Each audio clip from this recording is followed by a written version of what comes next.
So we're continuing today in Pirkei's Mishna Beis, chapter 2, second Mishnah. We're continuing with the phrase "V'chala oskim b'tziim hatzibur ye oskim al l'shem shamayim." Whoever works for the community should do that work for the sake of heaven. Writes the Rabbeinu Yonah, "Lo lehiskabed v'lo lehanosmem v'lo lehistar alehem." That when one takes a position of communal authority, one should make sure to do it for the right reasons, and not chas v'shalom to go ahead and wield power or wield influence, or go ahead and somehow gain honor, but rather one should do it ultimately for the sake of helping the children of the Ribono Shel Olam. The Mishnah went on, because the merit of their ancestors will help them, and their righteousness will endure forever. So this is incredible. The Rabbeinu Yonah here writes, he explains something really fascinating. He says that in reality, Klal Yisrael has so much inherent merit. What's our merit? Our merit is chus avos, the merit of our ancestors.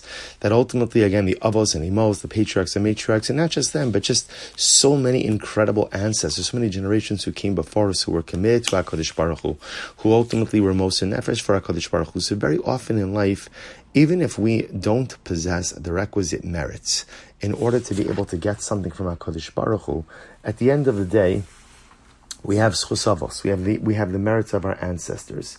So the Rabbeinu Yonah explains, and this is really profound. He says, just understand that Klal Yisrael is going to get whatever it needs because of the merits of our ancestors, not because of the leader. The leader should never think that the results that occur are because of him. The leader should understand that any results, any positive results, ultimately, again, are a result of schus avos, of the merit of our forefathers, which is really an incredible and humbling idea. But with that, va'atem ma'ala ani alechem sachar harbe kilo asisem. But for the leader who conducts himself in the right way, who doesn't use his position of authority, or doesn't exploit his authority, or doesn't use his authority for his own self-aggrandizement or self-advancement, even though the result is happening because of the merits of our ancestors, HaKadosh Baruch Hu gives a leader who leads with honesty and integrity the reward, as if he is responsible for the particular outcome. A really incredible idea.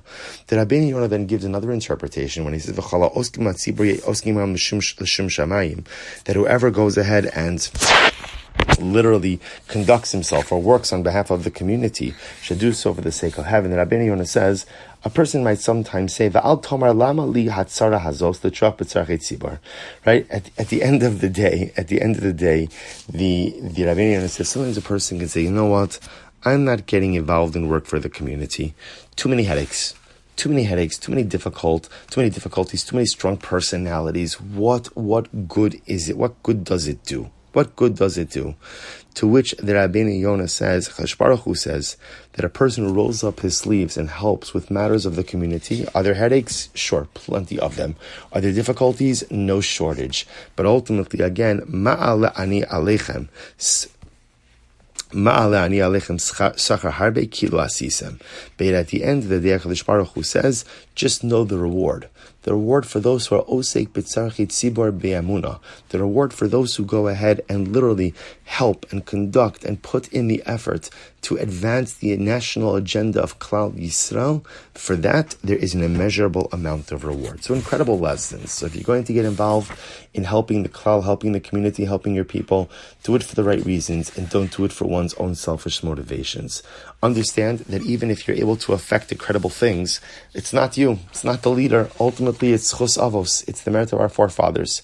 But with that, HaKadosh Baruch Hu says, if you put in your effort and you conduct yourself appropriately and humbly, HaKadosh Baruch Hu will give the leader the reward as if it was him who went ahead and affected these particular results. Incredible.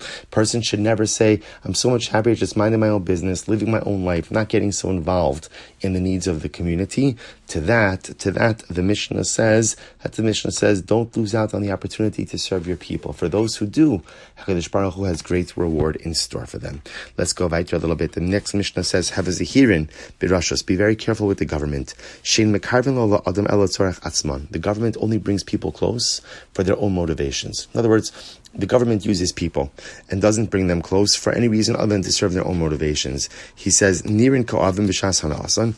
The government, right, the authorities will go ahead and look like your friend at the time that they need you.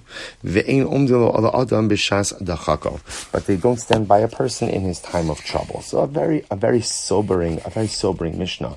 So of course, on the most basic level, what is the Mishnah teaching us? And again, this is very much reflective of the Jewish experience with Gentile authorities throughout the generations, that it's always been a very exploitive relationship. That at the end of the day, even when quote-unquote we've benefited, it was only when it was mutually beneficial. No one has ever done something just for the good of Klal Yisrael. Again, from the perspective of the Mishnah, any good that's been done has only because it's benefited the Gentile authorities who ultimately were ruling over us. And therefore the Mishnah just tells us to be careful.